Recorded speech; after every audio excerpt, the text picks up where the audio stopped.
Thanks, Mark. Can you guys hear me okay? Just checking. I can't tell whether I can't see the chat because I've got my PowerPoint open. So Mark, if you put your mic on, can you let me know if you can hear me? I can hear you really well, thank you.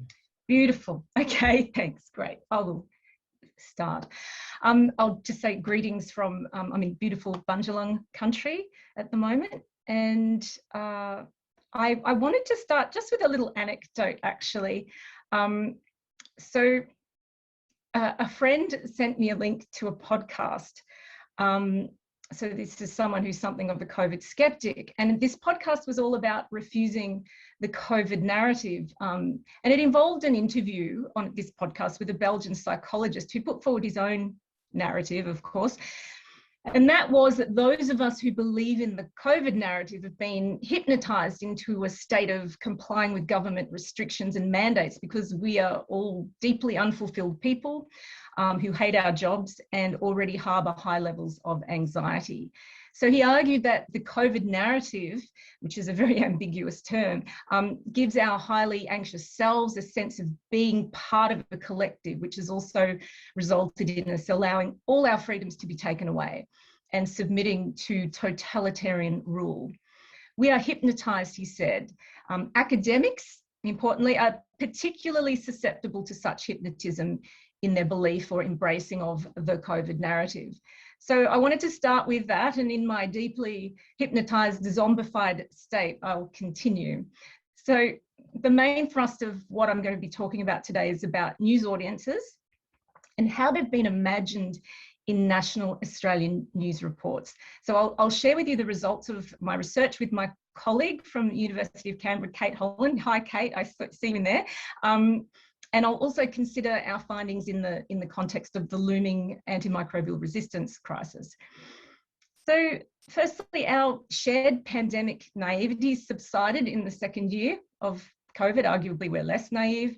Pandemic life has become familiar to us. Many societies emerged in the second year of COVID well attuned to new waves of infection. Despite this end to our naivety, some countries that demonstrated gold standard responses in the first year regressed miserably in the second, either through a premature and lackadaisical end to public health restrictions like lockdowns and social distancing, or the failure to acquire an adequate supply of vaccines and instigate vaccination rollouts. Sound familiar? Then Delta outbreaks brought about a new wave of lockdowns and impacted phenomenally on healthcare systems and economies, not to mention the mental health impacts wrought by COVID restrictions that keep citizens from leaving their homes or their precincts or crossing state, national or international borders.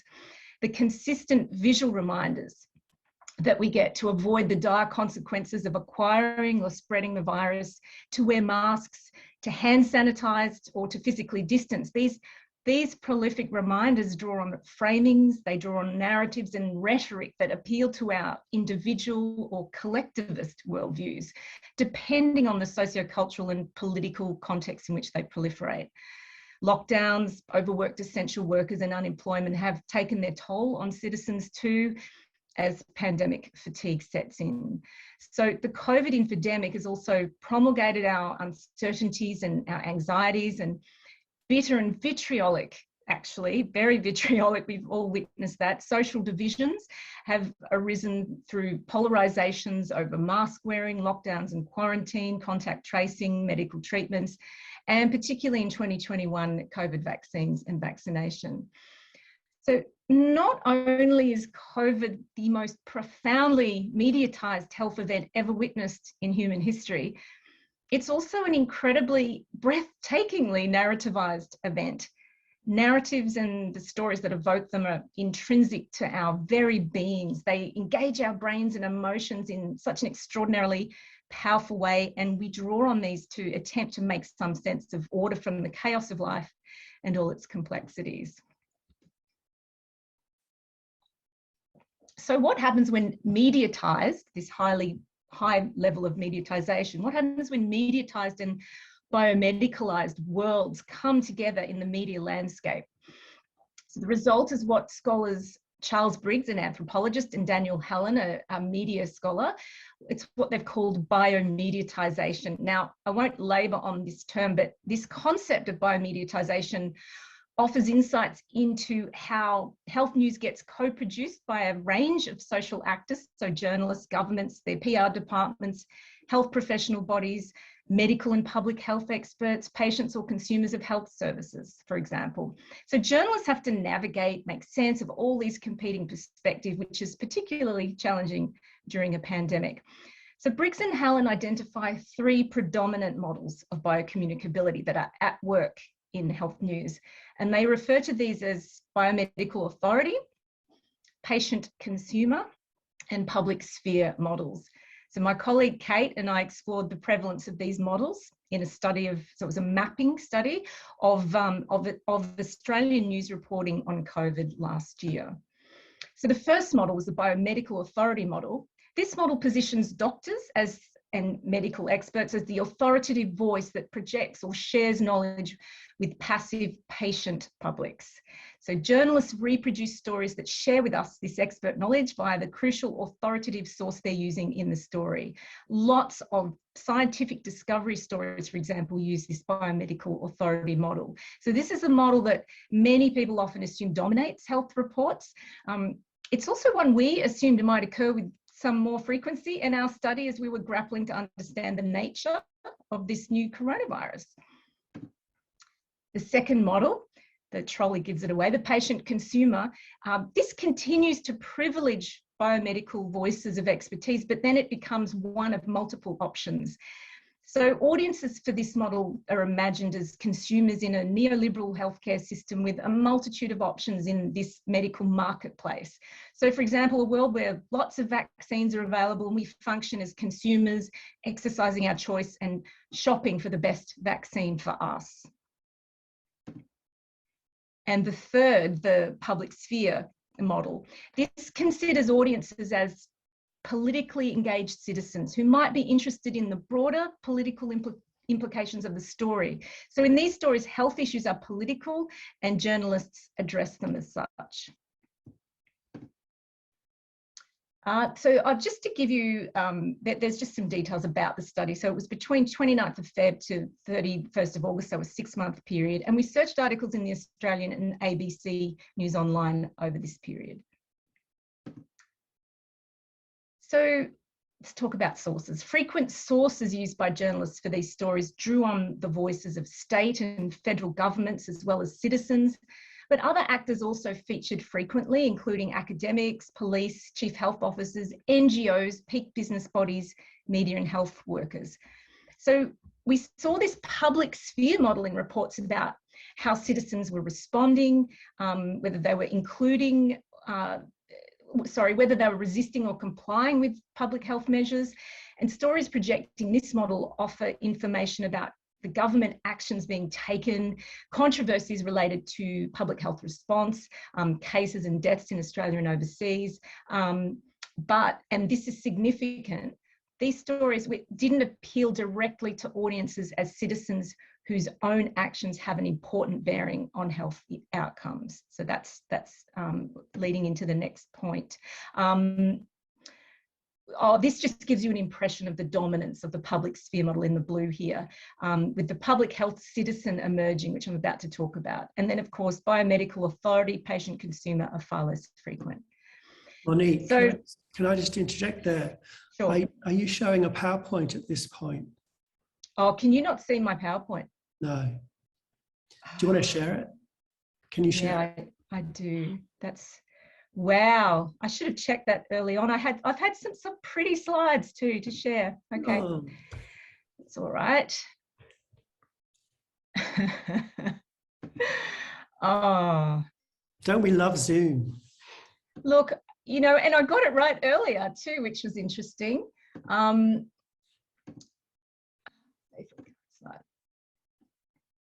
Okay. Thanks, Monique.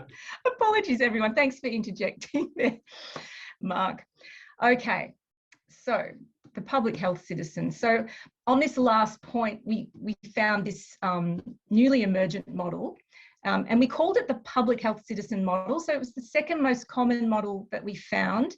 And stories imagining their audience as public health citizens included reports that might relay a premier's pleas or directive to citizens to do the right thing and comply with travel restrictions or lockdowns or wear masks to stop the spread.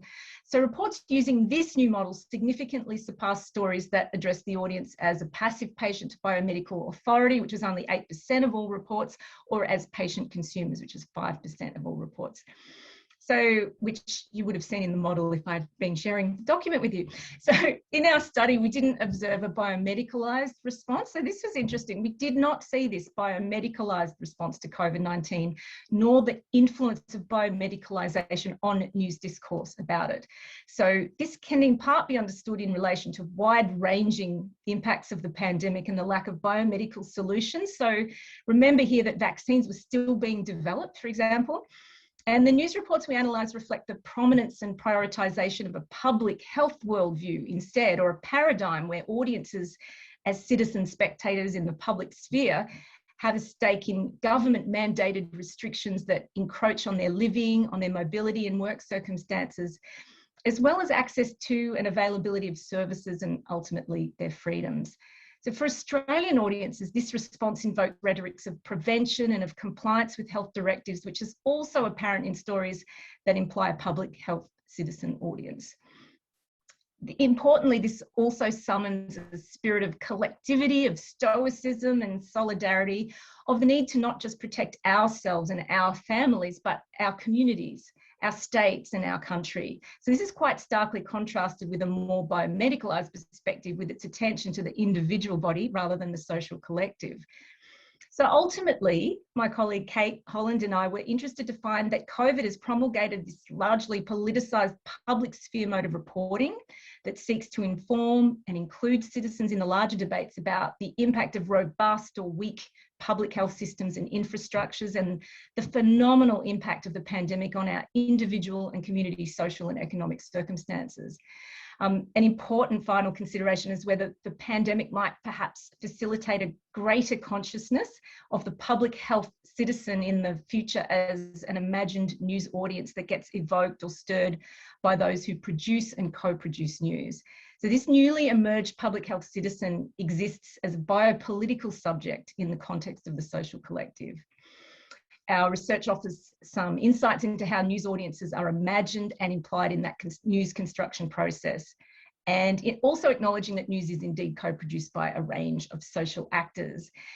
Also note, this mapping was done last year, so not during the vaccine rollout. So early on in the year, I had assumed I'd assumed we would be moving into a more patient consumer oriented way of addressing the audience, reporting on our array of vaccine choices.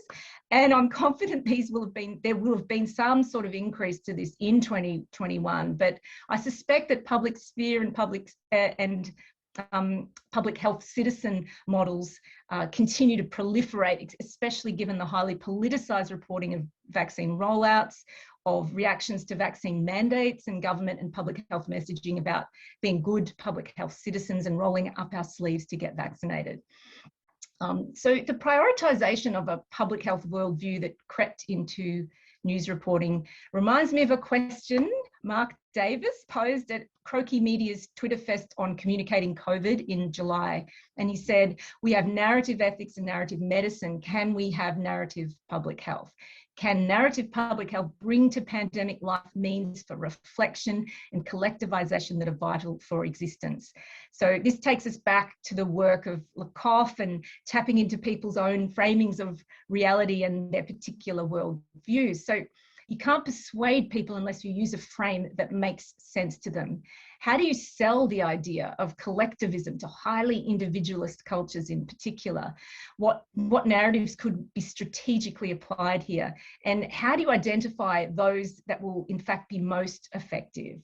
The research work being undertaken by AMR Futures at Monash is really reassuring. And at the same Twitter Fest in July, I'm quoting you again, Mark, Mark also posed this poignant question about COVID, which indeed relates to AMR. Have the right people been at the table on our national strategy? Has the government made the most of communication scholars and creatives? And witnessing the battle of narratives in the wider public sphere, in particular those COVID denying or minimising narratives, does make one heavy-hearted and worried for a future where we need biomedical and social researchers, behavioural scientists, communities, organisations, communication experts, health professionals, researchers, citizens, journalists and governments to collaborate and to achieve a united front to address the huge and looming crisis that AMR poses. And although AMR has been addressed in news reports, as research like the work Mark's work has found, its reporting is nothing like the scale of reporting we've seen with COVID or other pandemics like H1N1 or SARS. So Mark's research with his colleagues found regular but low frequency of AMR news items across the 2008 to 2017 period in Australia, but these were dominated by discovery stories. So reports that were about biomedical research related to the problem of antimicrobial resistance. So the issue is still raised, but the implied audience in these stories is a passive patient audience rather than imagining a proactive, politically engaged or public health group of citizens.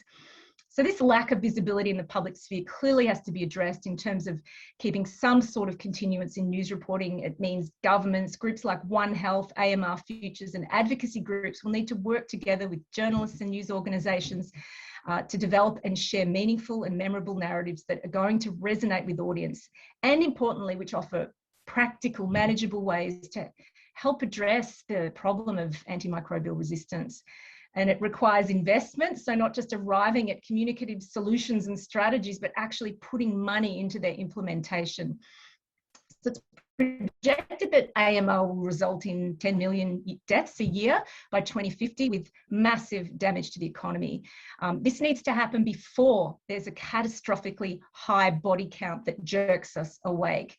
We should also be mindful that Australian news values tend to result in reporting that is far less attentive to health issues if it is not happening to white people. My presentation is focused on news media, but of course there are a multitude of opportunities for integrated campaigns that communicate AMR beyond news contexts and beyond apocalyptic scenarios that use fear appeals to persuade. COVID TikTok videos have been incredibly popular, which Andy was referring to as well, and those about AMR are emerging. Advertising campaigns across traditional and social media. Mia Lindgren, Mia was here, I think she had to go to a podcast, but she and her colleagues' excellent work on podcasting and on YouTube videos during COVID. Film's another example. TV soaps and other opportunities exist via entertainment education. So the use of radio soap dramas like The Archers in the UK or the highly successful Kasapur Yarn in the Torres Strait. And, you know, with a little bit of help from our little friends that can, you know, help us get messages across. Agree? Yeah. Okay. I had to bring a prop. I had to. I really miss doing puppet shows for my children. They're grown up now. So catchy songs. You guys would all be familiar with this, and you probably all want to break into song when you see this.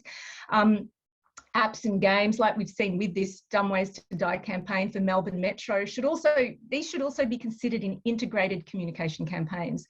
Crucially, though, investigating these different channels and platforms is very limited without looking at how audiences receive and respond to the narratives and the rhetoric and the framings that are being put to them.